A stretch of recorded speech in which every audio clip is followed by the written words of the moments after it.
కావలి వద్ద రైతు పొలాలలో పైప్లైన్ నిర్మాణం తీరుపై పలు రైతు సంఘాల నాయకులు, వామపక్ష పార్టీల నాయకులు నిరసించారు.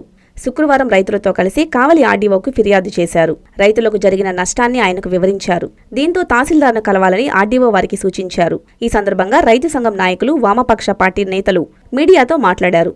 రైతులకు అన్యాయం జరిగితే అధికారులు స్పందించాలన్నారు. కావలి ఆర్డీఓ నుంచి స్పందన కానరాలేదన్నారు. ఇరిగేషన్ శాఖ అధికారులు మాకు సంబంధం లేదంటున్నారని, ఇక రైతుల సమస్య ఎవరికి చెప్పుకోవాలని ప్రశ్నించారు. అధికార యంత్రాంగం స్పందించకుంటే అక్కడ పనులు చేసే యంత్రాలను ధ్వంసం చేస్తామని, తగలబెడతామని హెచ్చరించారు. కావలి చెరువు కింద నుంచి రైలు కట్ట దాకా మా రైతుల పొలాలు పట్టాల పొలాలు, కాలువ కూడా పట్టాది. చెరువులో నుంచి నీళ్లు పారే సౌకర్యంతో పంటలు వేసుకుంటున్నాము. మా పంటలు కోసిన తర్వాత ఎవరో గుర్తు తెలియని వాళ్ళు, రేత్రి పొగులు అనకుండా, మన భాష కూడా రాదు, మన రైతులకి తెలుగు తప్పితే రాదు, వాళ్ళని బెదిరించి బళ్ళు పెట్టి పైపు లైన్ వేయడానికని తవ్వుతూ ఉన్నారు. పొలం ధ్వంసం చేస్తున్నారు. మా రైతులు ఎట్లా ఇది చేయాలి? ఆ బండి తిరగాలన్నా కానీ తిరగదు. చాలా లోతున వాళ్ళు తవ్వి అది ధ్వంసం చేసిన తర్వాత అది ఇక దున్నుకోవాలన్నా దేనికైనా ఇబ్బంది. అసలు మా పర్మిషన్ లేకుండా, మాకు ఇంటిమేషన్ లేకుండా వాళ్ళు మా పొలంలో దిగడానికి ఎవరండి? పక్కన వాడి బర్రి కూడా మన ఒకరి పొలంలో ఒకరు దిగడానికి ఒప్పుకోమట్టాడిది. ఎవడో వచ్చి ఎవరో అసలు ఎవరు ఎందుకు వచ్చారు ఏమి తెలియకుండా వాళ్ళ పాటికి వాళ్ళు తవ్వుతూ ఉంటే మేము ఎవరికి చెప్పుకోవాలో తెలియక మేము ఆర్డీఓ గారి దగ్గరకు వచ్చాము. ఆర్డీఓ గారు ఏంటంటే, మీరు ఎంఆర్ఓ గారి దగ్గరికి పోవాలి, పోలీస్ రిపోర్ట్ ఇవ్వండి, వాళ్ళని కట్టేయండి, కొట్టండి అని అన్నాడే కానీ నేను ఆపుతానని మాత్రం ఆయన చెప్పలేదు. కానీ మేము విన్నవించుకున్నది, ఆయనకి ఇంటిమేషన్ ఇచ్చాము, విన్నవించుకున్నాం కాబట్టి తర్వాత ఇప్పుడు పోయి వాళ్ళని మేము ఏ విధంగా అయినా కానీ మాకు జరిగిన నష్టాన్ని ఎవరు కట్టిస్తారు? ముందు లేదంటే ఆ బళ్ళు తగలబెడతాము. మా పొలంలో మా పర్మిషన్ లేకుండా వచ్చినప్పుడు మేము ఏమైనా చేస్తాం. దానికి అడ్డపడేదానికి ఎవరు వస్తారు? మేము అధికారులకు చెప్పకుండా చేయట్లేదు. ఇరిగేషన్ వాళ్ళకి అడిగిపోతే మాకు తెలియదని వాళ్ళు అన్నారు. వరి పంట వేసుకొని చాలా చిన్న రైతులు, అంటే సంవత్సరం అంతా కూడా ఆ పొలంలో పండించుకొని సంవత్సరం గడిపేటువంటి పరిస్థితి. మరి అలాంటి పొలాల్లో ప్రభుత్వ రైతులు పర్మిషన్ లేకుండా, ఇరిగేషన్ అధికారులకు తెలియకుండా, రెవెన్యూ అధికారులకు తెలియకుండా ఎవరో ప్రత్యేకంగా వచ్చి ఆ పొలంలో జేసీబీలు పెట్టి చేస్తున్నారు అనటం ఇది చాలా ఆశ్చర్యకరమైనటువంటి విషయం.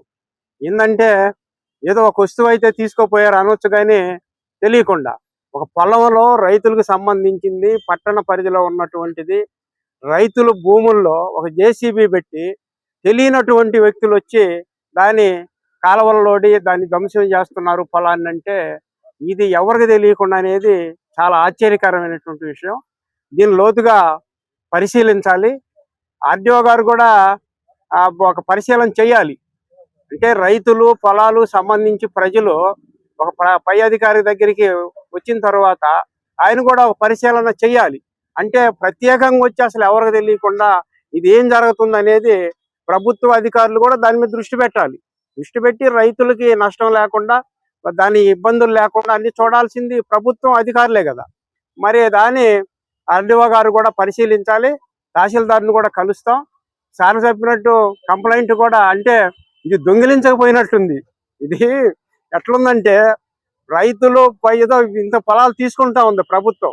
అంటే ఒక పర్మిషన్తో దాని రైతుల్ని ఒప్పించి రైతుల భూములు అనేక రకాలుగా తీసుకుంటా ఉంది. అయితే రైతులు దాన్ని కూడా వ్యతిరేకిస్తా ఉన్నారు. ఇది మరి అసలు తెలియకుండా అనేది చాలా దారుణమైనటువంటి విషయం.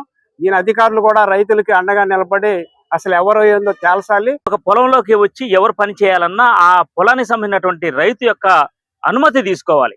అనుమతి తీసుకోకుండా గట్టులని తగ్గొట్టారు. పొలాల్లో ఒక ఎకరం పొలంలో దాదాపు 50 సెంట్లకు పైగా జేసీబీని తిప్పారు. దానివల్ల ఏమైందంటే గట్టు దిగిపోయింది. ఆ దెబ్బతిన్నటువంటి ధ్వంసమైనటువంటి పొలం ఇప్పుడు మళ్ళీ బాగు చేసుకోవాలంటే రైతులకి చాలా కష్టతరమైనటువంటిది. అక్కడ ఉన్నటువంటి పొలాలన్నీ కూడా ఎకరా, 1.5 ఎకరా సెంట్లతో ఉన్నటువంటి భూమికి సంబంధించినటువంటి రైతులు, వాళ్ళందరూ కేవలం తిండి గింజల కోసమే ఆ పొలాన్ని పండిస్తూ ఉంటారు. ఈ రోజు వాళ్ళు చేసినటువంటి నష్టం వల్ల ఆ రైతు కుటుంబం కూడా ఈ రోజు బియ్యం దొరకకుండా పోయే స్థితి ఒకటి ఉంది. ఇది చాలా దుర్మార్గకరమైనటువంటి విషయం. అంతేకాకుండా ఈ రోజు ఆ పొలం బాగు చేసుకోవాలన్నా, ఆ గట్టులు బాగు చేసుకోవాలన్నా రైతులకి తీవ్రమైనటువంటి భారం, లక్షల్లో కూడుకున్నటువంటి పని అది. అసలు వీళ్ళ అనుమతి లేకుండా ఎట్లా చేస్తున్నారు అనేది చాలా అసలు అర్థం కానిటువంటి ప్రశ్నగా ఉంది. అందుకని నిజంగా ఎవరైనా కనుక చేయదలిస్తే అక్కడ ఉన్న రైతులు అనుమతి తీయాలి, రైతులతో మాట్లాడుకోవాలి. ఆ నష్టం ఏదైనా జరిగితే ఆ కంపెనీ ఎవరైతే చేస్తున్నారో వాళ్ళు ఆ నష్టపరిహారం రైతులకు ఇవ్వాలి.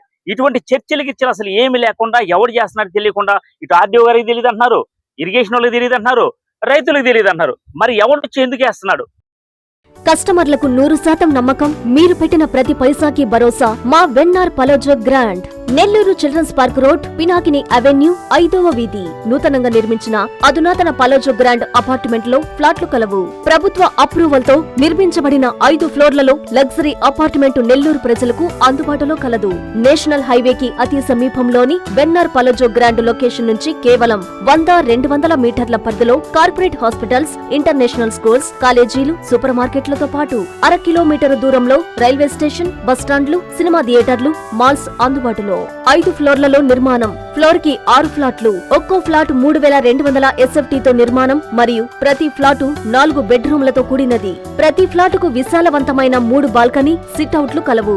ఈ అపార్ట్మెంట్ నిర్మాణానికి ఉపయోగించిన మెటీరియల్ ప్రతిదీ నాణ్యతతో పాటు బ్రాండెడ్ తో కూడినది. అత్యాధునిక వసతులతో కూడిన నిర్మాణం వెన్నార్ పలోజో గ్రాండ్ ప్రత్యేకత. Car parking, children's play area, lobby, apartment చుట్టూ ఎటు చూసినా 20 అడుగుల సెట్ బ్యాక్స్ తో పాటు 2 వైపులా ఎంట్రన్స్ తో 24 గంటల సెక్యూరిటీతో అత్యంత విలాసవంతంగా గేటెడ్ కమ్యూనిటీ స్థాయిలో నిర్మించిన అపార్ట్మెంట్ ఇది.